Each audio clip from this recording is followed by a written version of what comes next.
Saludos, apreciados amigos y hermanos que nos sintonizan a través de estos medios.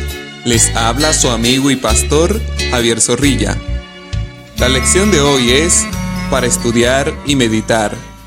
Nuestro texto para estudiar y memorizar durante esta semana dice: Vosotros visteis lo que hice a los egipcios, y cómo os tomé sobre alas de águilas, y os he traído a mí. Éxodo capítulo 19, versículo 4. Puesto que somos pecadores y malos, no podemos obedecer perfectamente una ley santa. No tenemos justicia propia con que cumplir lo que la ley de Dios exige. Pero Cristo nos preparó una vía de escape. Vivió en esta tierra en medio de pruebas y tentaciones como las que nosotros tenemos que arrostrar. Sin embargo, su vida fue impecable. Murió por nosotros y ahora ofrece quitar nuestros pecados y vestirnos de su justicia.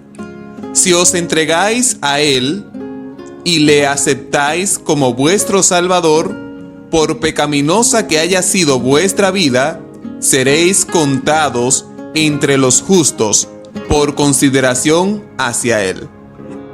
El carácter de Cristo reemplaza el vuestro, y sois aceptados por Dios como si no hubierais pecado. Esta cita fue tomada del libro El Camino a Cristo, página 62, de su autora Ellen White. El espíritu de servidumbre se engendra cuando se procura vivir de acuerdo con una religión legal, mediante esfuerzos para cumplir las demandas de la ley por nuestras propias fuerzas. Solo hay esperanza para nosotros cuando nos ponemos bajo el pacto hecho con Abraham, que es el pacto de gracia por la fe en Cristo Jesús. El evangelio predicado a Abraham, por medio del cual tuvo esperanza, es el mismo evangelio que nos es predicado a nosotros hoy, mediante el cual tenemos esperanza. Abraham contempló a Jesús, quien es también el autor y consumador de nuestra fe. Estos son los comentarios de Ellen White en el Comentario Bíblico Adventista, tomo 6, página 1077.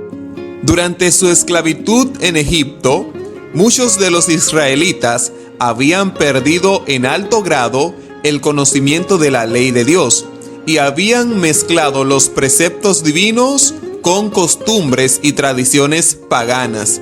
Dios los llevó al Sinaí y allí, con su propia voz, proclamó su ley. Otra cita que es tomada del libro Patriarcas y Profetas, página 346, de la misma autora. Vamos a las preguntas para dialogar. La primera pregunta dice: ¿de qué manera se diseñó la relación de pacto para preservar las libertades físicas y espirituales de Israel? Podemos decir que se formó con la libertad de elegir. El pueblo debía tomar la decisión de andar en los decretos de Dios y guardar sus mandamientos para recibir las bendiciones y las promesas descritas aquí. Es decir, se formó bajo la premisa de la libre elección. El pueblo debía obedecer a Dios, sus preceptos y mandamientos, pero esto lo haría bajo su propia decisión, es decir, también podía no obedecer si quería. Pero al no hacerlo, estaría condenado a no recibir las bendiciones del pacto que Dios había propuesto.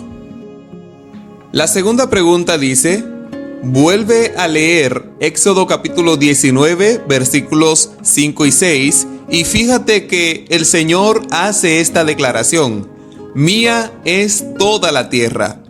¿Por qué diría eso, especialmente en este contexto, al intentar establecer un pacto con otros? ¿Cómo encaja aquí nuestra comprensión del sábado y lo que significa? Con esta expresión, el Señor da a entender a todos que como pactante tiene con qué sostener el pacto que está levantando. Toda la tierra es de Él, todo le pertenece y que a la vez garantiza que sustentará y sostendrá toda su creación. No hay nada que temer, no hay nada de qué preocuparse, solo ser fiel al Señor. Si analizamos bien, el día de reposo hay quietud, tranquilidad de toda obra, pero asimismo Dios, como dueño y creador, se encarga de sostener su creación. Nuestra parte es ser fiel a Dios, obedecer, esperar y confiar. Si notamos, en el desierto, el pueblo de Israel debía recoger una porción de maná y no guardar para el otro día. Cuando así pasaba, la comida se agusanaba, pero en la preparación para el día de reposo, o sea, el viernes, debían recoger doble porción y llegado el día de reposo no se había agusanado dicha porción.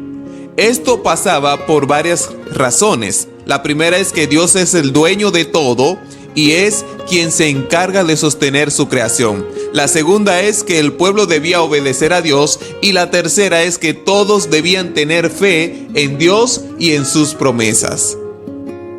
La pregunta número 3 dice: nosotros entendemos que nuestros pecados son perdonados solo por la gracia de Dios. ¿Cómo entendemos el papel de la gracia de Dios al permitirnos vivir una vida de fe y obediencia? Bien, con esta acción pienso en lo que estudiamos ayer. Y es que nuestra fe se revela mediante nuestras obras. De hecho, las obras fortalecen la fe. Dios nos ha permitido ser partícipes de su infinita gracia por medio de la fe en Cristo Jesús. Somos salvos no por obras, pero no sin obras. Además, todo esto por medio de la fe, y la fe crece a través de las obras. Es decir, para alcanzar esta gracia no debo hacer nada, pero debo tener fe, debo confiar, debo ser obediente. O sea, hay una parte que debo hacer. Un ejemplo de este perdón, de esta gracia divina de Dios, podemos notarlo en el ladrón en la cruz. Este ladrón está siendo juzgado, este ladrón merece la muerte, pero en ese mismo momento apela al Señor. En ese mismo momento declara tener fe, en ese mismo momento declara creer en Jesús. En ese mismo momento se arrepiente de sus pecados y es ese mismo momento que acoge el Señor para derramar su gracia sobre ese pecador arrepentido.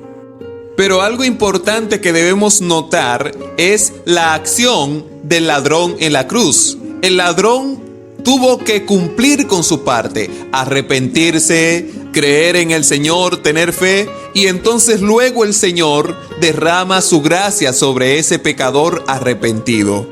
Como dice la cita ya leída del comentario de Ellen White en el Comentario Bíblico Adventista, tomo 6, página 1077, Cristo murió por nosotros y ahora ofrece quitar nuestros pecados y vestirnos de su justicia.